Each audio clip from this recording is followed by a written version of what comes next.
धाराशिव जिल्ह्यात अतिवृष्टीचं प्रमाण हे आपल्या सरासरीपेक्षा पुढे गेलंय. काय नेमकी आमदार म्हणून आपली मागणी असणार आहे प्रशासनाकडे?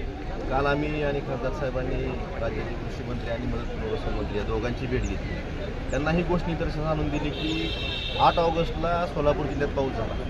त्यांचं प्रशासनामार्फत बकडे गेला आणि त्यांचा निधी वितरित झाला. परंतु धाराशिव जिल्ह्यात 14 ऑगस्टला 10 ते 14 ऑगस्टमध्ये जो पाऊस झाला होता, जी अतिवृष्टी झाली होती, त्याच्या अद्यापपर्यंत पंचनामे पूर्ण होऊन शासनाला जी मदतीची मागणी पाहिजे बकडं या नमुन्यात जायला पाहिजे ती गेलेली नाही. त्यामुळे तात्काळ ही माहिती मागून त्या शेतकऱ्यांना बाकी जिल्ह्यात जसं निधी आला त्याप्रमाणे करण्यात आलं. आणि दुसरा विषय, या सरकारने नवीन पीक विमा योजना लागू केली. आता एवढा पाऊस होऊन सुद्धा चारही ट्रिगर ॲड ऑन कवर जे होते, चारही ट्रिगर काढल्यामुळं शेतकरी एवढं नुकसान होऊन सुद्धा पूर्ण सोयाबीन पाण्यात असताना सुद्धा शेतकरी विमा कंपनीला नुकसान भरपाई कळवू शकत नाही. ते न कळवल्यामुळे जी तुटपुंजी रक्कम विमा कंपनीकडनं मिळू शकत होती ती सुद्धा आता मिळणार नाही. मग ह्याचं श्रेय कोण घेणार आता? आणि दुसरा विषय, मागच्या वर्षीपर्यंत निवडणुकीच्या आधीपर्यंत ह्या सरकारनं 3 हेक्टरपर्यंत 13,600 रुपये प्रमाणे प्रति हेक्टरी अतिवृष्टीची मदत दिली आहे. आता ती मदत वाढवायचं लांबच, परंतु एवढं नुकसान झालं असताना सुद्धा त्यांनी 8,500 प्रमाणेच प्रति हेक्टरी मदत द्यायचं धोरण जे शासनाचं आहे ते चुकीचं आहे. एक तर विम्याची ॲड ऑन कवर काढल्यामुळं विम्याची मदत कुठली मिळणार नाही.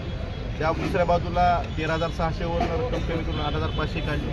प्रशासन या पंचनाम्याच्या बाबतीत उदासीन आहे. आता आपण बघतो प्रत्येक नदीला, प्रत्येक ओढ्याला पूर आलेला आहे आणि यातून नदीनी ओढ्यांनी पात्र बदलले.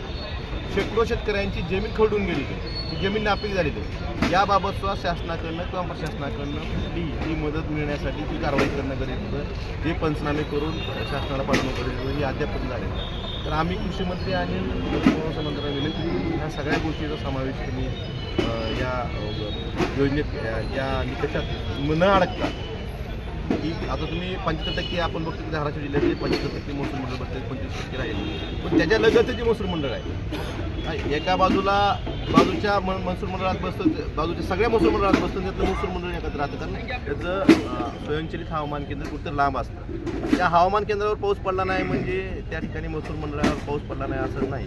आणि एकही शेतकरी धाराशिव जिल्ह्यातला आपण जर बघितलं असेल एकही शेतकरी आता नुकसानीपासून शिल्लक राहिले नाही. प्रत्येक 100% शेतकऱ्यात नुकसान झालं. त्यामुळे अटी निकष न बघता तुम्ही पूर्वीप्रमाणे 13,600ची मदत करावी, ॲड ऑन कवर परत एकदा चालू करावे आणि अटी निकष न बघता शेतकऱ्यांना सरसकट मदत तात्काळ करावी आणि खरडून गेलेली ज्या जमिनीचं नुकसान झाले त्याची भरीवजी मदत करावी, ती सर्व शेतकऱ्यांना द्यावी. हीच विनंती आम्ही काल दोन्ही मंत्रिमंडळाने केलेली आहे. सरकारने